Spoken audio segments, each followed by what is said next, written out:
Hey everyone, welcome to my channel.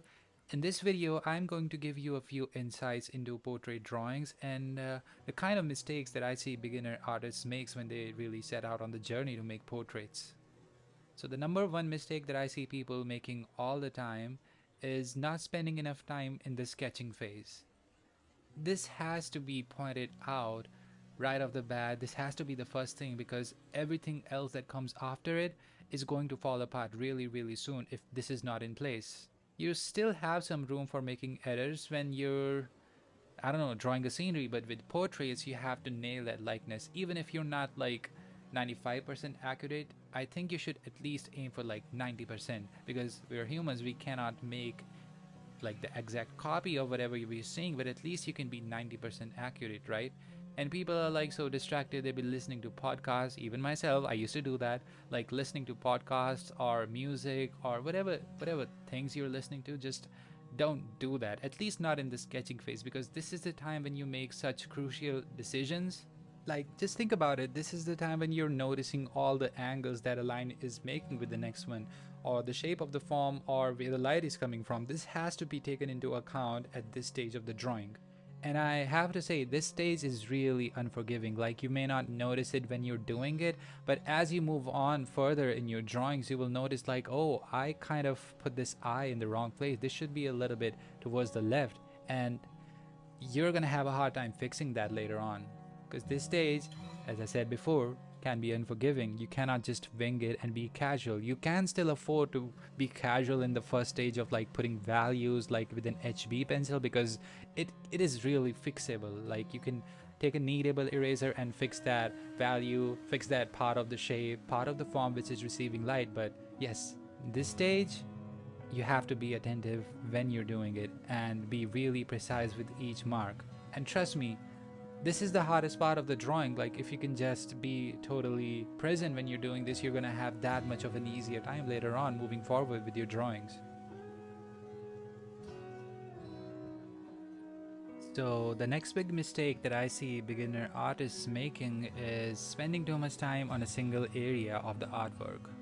Like, if you prefer to work that way and you have some experience, then that's great. Like, we all have our own workflows, but as a beginner, I would advise you to see the reference that you're drawing as a whole image and understand where the light is coming from, which part of the subject is facing towards the light, and which part is facing away from the light.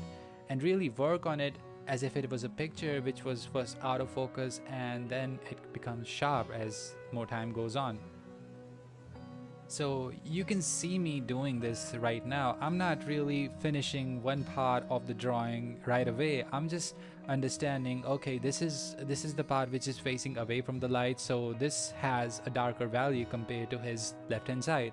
So I'm putting down the shade. It's the lightest shade on my mechanical pencil. I'm using 0.3 mm.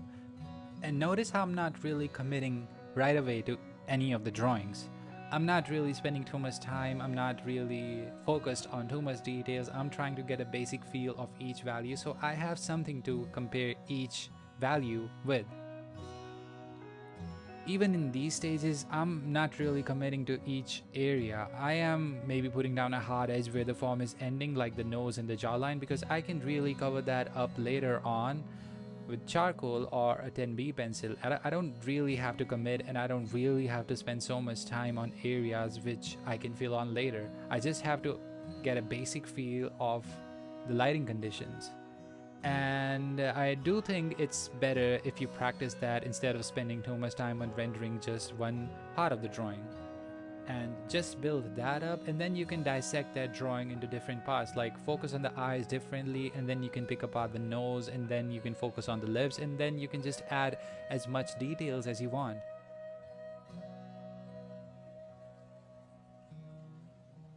The next mistake that I see beginner artists making all the time is getting intimidated by all that value information that the reference contains. Like, when I'm seeing any reference, I'm always thinking where the light is coming from and which direction is the light source in, and which part of the face is going to be lighter receiving light and which part of the face is going to be darker. If I were to overthink and if I were to worry about each subtle change in values that the form has, because trust me, if you notice your references, there are going to be a lot of subtle shifts in values, then I don't think you'll be able to finish it that fast. As a beginner artist, I would highly recommend you to really learn how to simplify these things. I don't want you to get intimidated. I don't want you to worry about each value changes. Rather than that, I would like you to challenge yourself like, what is the minimum amount of values that you can use, that I can use to represent the portrait of the person? You really want your first stage of the drawing to have as minimum values as you can to make the portrait of the person, and also given that it also has that kind of a likeness that you're aiming for. Values are really interesting to work with like that, because once you have that average value down, then you can also play with it and break that up in different places. Like, you see the average value as something darker on his right hand side, right? But even if I were to break it up, given that it doesn't destroy the rhythm of the values that the portrait has, it would still look believable because I had that average value correct in the first place.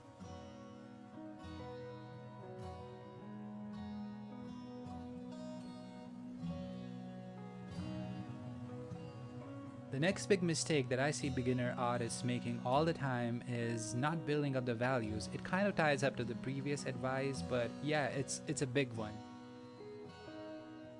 So when people see a darker area in their drawing, they just grab a 6B pencil or an 8B pencil and just start filling it up. Like, I don't think that's going to look good.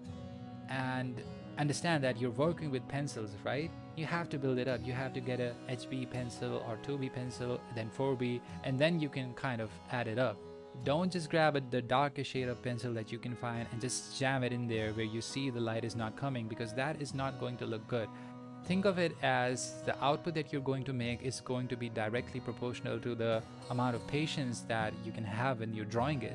Another thing that you sign up for when you're putting too much pressure with your pencils is taking that opportunity away from yourself to put down highlights in the later stages.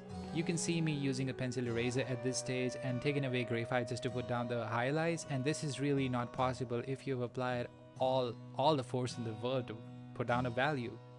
When I was just starting out, I used to wonder like, why is everyone able to put down highlights with so much ease? And I noticed like, okay, I see it. I'm not even using, I'm not even considering that there are different grades of pencil provided for a reason. Like, they will do the work for you. You don't have to apply force by yourself. Be gentle and let the pencil do your work. Like, get a couple of pencils like an HB, 2B, 4B, 6B, 8B, and yeah, this is going to change a lot of things for you. Like, I know for a fact that a lot of people watching this video do use just a 2B pencil even if they have different grades, and using that 2B pencil for each value that you see is a big mistake. Another suggestion that I would like to give is experiment with the art supplies that you're using. Like, experiment with the paper. Paper is such a big thing. Like, I did not expect paper to be like more important than the quality of pencils you're using. I was like, okay, is it? And then I actually tried and I noticed the difference when I was using like Strathmore paper.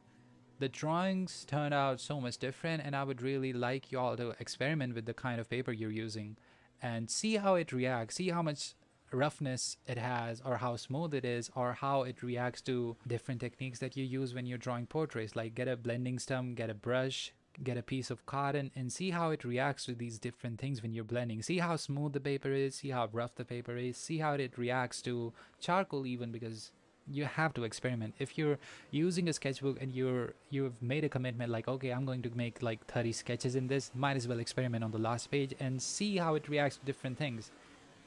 Not saying that you cannot learn those things when you're drawing portraits, you absolutely can do that, but I would really not like it if you were like 90% done with your drawing and you've spent like 12 to 15 hours on it, and at the last stage you kind of screwed it up because you didn't really know that, oh, charcoal really doesn't work here. Yeah, so I guess I'll wrap this video up with that. And if you have any questions, comment down below, and I'll see you in the next video.